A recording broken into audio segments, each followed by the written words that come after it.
بن جاتی، لیکن خدا نے یہ ظاہر کرنے کے لیے کہ ایک مرد اور عورت کا رشتہ جو ہے وہ اتنا زیادہ مضبوط ہے کہ وہ دونوں ایک ہیں۔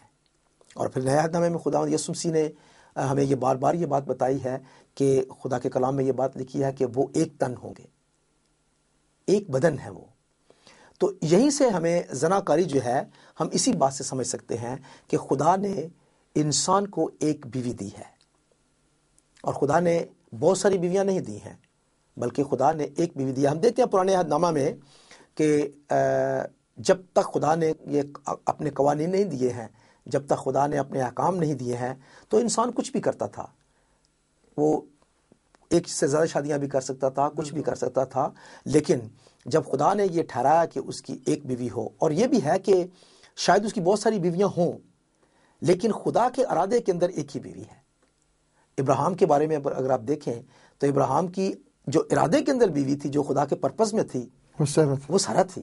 لیکن کیا کیا، ایک اور بیوی جو ہے اس کو کرنا پڑی، اور بھی اس نے بیوی کی، لیکن کس کا نام جو ہے بائبل کے اندر ہے؟ سیرا کا نام ہے۔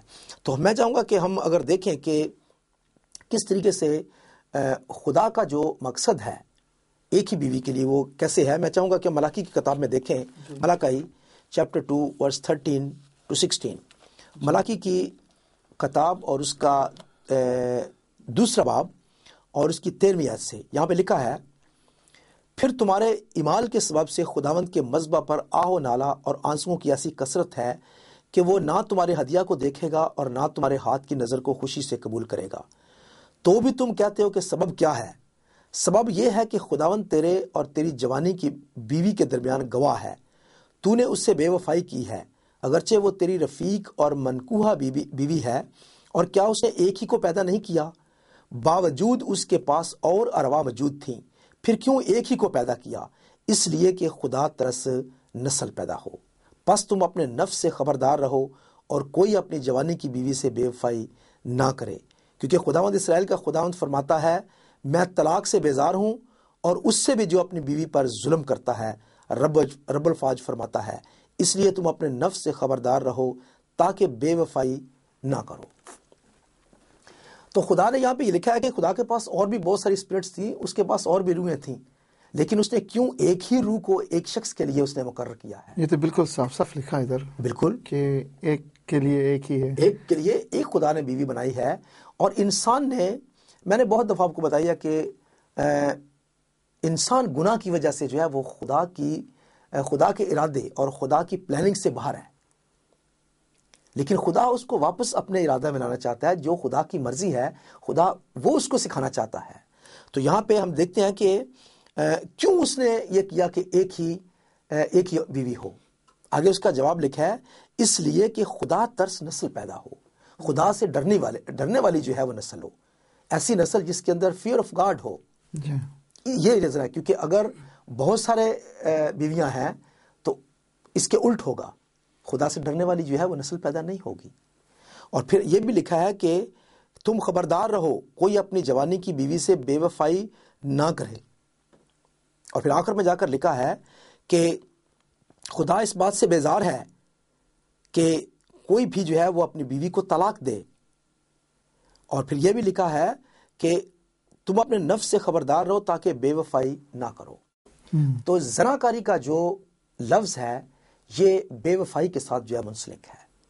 خدا نے ایک بیوی کو پیدا کیا ہے اور ایک انسان کے لیے پیدا کیا ہے، تو اس کا مطلب ہے کہ خدا کا ارادہ اس مرد اور عورت کے لیے ہے۔ تو زناکاری ہے جو اس وقت ہے جب خدا کی اس مقرر کی ہوئی شادی کو یا اس مقرر کیے ہوئے نکاح کو اگر ہم پامال کرتے ہیں یا اس کو توڑتے ہیں، اور ایک شخص جو ہے وہ اپنی بیوی ہونے کے باوجود کسی دوسرے کی بیوی، یا کوئی عورت اپنے شوہر کو رکھتے ہوئے کسی دوسرے مرد کے ساتھ اگر وہ گناہ میں ملوث ہو جاتی ہے تو یہ زناکاری ہے، اور یہ خدا کو پسند نہیں ہے۔ یہ اس کے حکم میں ہے۔ آپ یہ دیکھتے ہیں کہ یہ حکم ہے خدا نے جو مقرر کیا ہے خروج کی کتاب میں کہ تو زنا نہ کرنا، اس نے یہ حکم دیا ہے۔ اس کے ریزن یہ ہے کہ شادی کا جو سسٹم ہے، ہم نے ابھی دیکھا پیدائش کی کتاب میں، یہ خدا کی طرف سے مقرر کیا گیا ہے کس نے بنایا یہ شادی کا؟ آدم اور حوا کی شادی کس نے کی؟ خدا نے. ان کا نکاح کس نے پڑھایا؟ خدا نے پڑھایا. تو خدا نے ان کو برکت دی. جب اس نے کہا کہ بڑھو پھلو پھولو تو خدا نے ان کو برکت دی اس جگہ پر. تو یہاں پہ کیا ہے کہ اگر جو خدا نے مقرر کیا ہے رشتہ ہمارے لیے، اگر ہم اس کو توڑ کر اس رشتے سے باہر جاتے ہیں تو یہ زناکاری ہے. اب دیکھنا یہ ہے کہ اس سے کیا نقصان ہو سکتا ہے. اس کی بنیاد جو ہے وہ ابھی ملاکی میں ہم نے جو دیکھا ہے، ملاکی کی کتاب میں، وہ ہے بے وفائی. کیونکہ ایک عورت یا ایک مرد اگر خدا نے جو کچھ بھی اس کو ساتھی دیا ہے اس کو وہ ریجیکٹ کر کے یا اس کی وفاداری یا اس کی محبت کو چھوڑ کر کسی دوسرے کو وہ محبت دیتا ہے تو یہ خدا کے نزدیک بہت بڑا گناہ ہے. یہ دیکھتے ہیں کہ اس زمانے میں بہت سارے لوگ وہ چھپ چھپ کے بالکل دوسرے کے ساتھ رشتہ رکھتے ہیں بالکل. اور یہ سوچتا ہے کہ کوئی دیکھتا نہیں ہے مگر خدا تو دیکھتا ہے.